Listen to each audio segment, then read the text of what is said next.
እናት ልቧ በደስታና በኩራት ስሜት ተሞላ። በእንባ በተሞሉ አይኖቿ ማንኛውም ወላጅ ስለ ልጁ መስማት የሚፈልገውን ድንቅ ሐሳብ በብናቧ ፈጥራ በደብዳቤው እንደተጻፈ አድርጋ እንዲህ እያለች አነበበችለት። ልጅሽ ብልህ ምሁር ነው። ይህ ትምህርት ቤት ለእርሱ ትክክለኛ ቦታ አይደለም። እናም እሱን ለማሰልጠን ብቃት ያላቸው አስተማሪዎች የሉም። ስለዚህ እባክዎን ራስዎ ያስተምሩት። የእናቱ ማበረታቻ በኤዲሰን ሕይወት ላይ ትልቅ ተጽዕኖ ፈጥሮ ነበር። ትንሹ ቶማስ ወደ ትምህርት ቤት የሄደው ለ3 ወራት ብቻ ነበር። ነገር ግን እናቱ በቤት ውስጥ በፍቅርና በትዕግሥት እያስተማረችው፣ ለተፈጥሮው የማወቅ ጉጉት ምላሽ እየሰጠች፣ የተለያዩ መጻሕፍትን እያነበበችለት ዕውቀቱን አዳበረችው።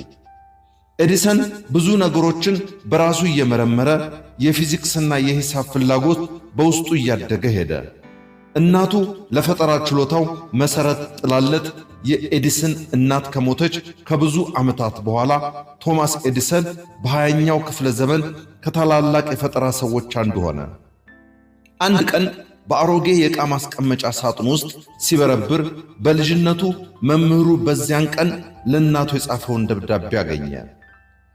ኤዲሰን በትረምብሊንግ እጆቹ ደብዳቤውን ከፈተ። በደብዳቤው ላይ የተጻፈው እውነተኛው መልእክት እንዲህ የሚል ነበር። በዚህ ትምህርት ቤት ልጅዎ ከእንግዲህ በክፍል ውስጥ እንዲማር አይፈቀድለትም፣ ምክንያቱም በአእምሮ የአካል ጉድለት አለበት።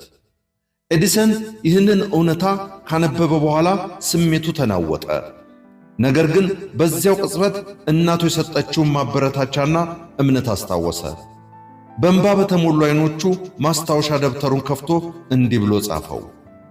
ቶማስ ኤዲሰን በትምህርቱ ደካማ የሆነ የአእምሮ ችግር ያለበት ልጅ ነበር።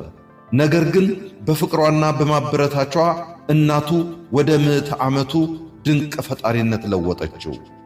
ይህ እውነተኛ ታሪክ አንድ ቀንና የሆነ የማበረታቻ ቃል የማንንም ዕጣ ፈንታ የመለወጥ ኃይል እንዳለው በግልጽ ያሳያል።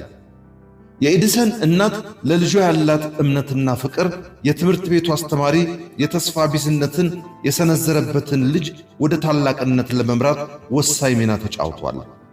እኛም በዙሪያችን ላሉ ሰዎች የብርሃን ምንጭ በመሆን አቅማቸውን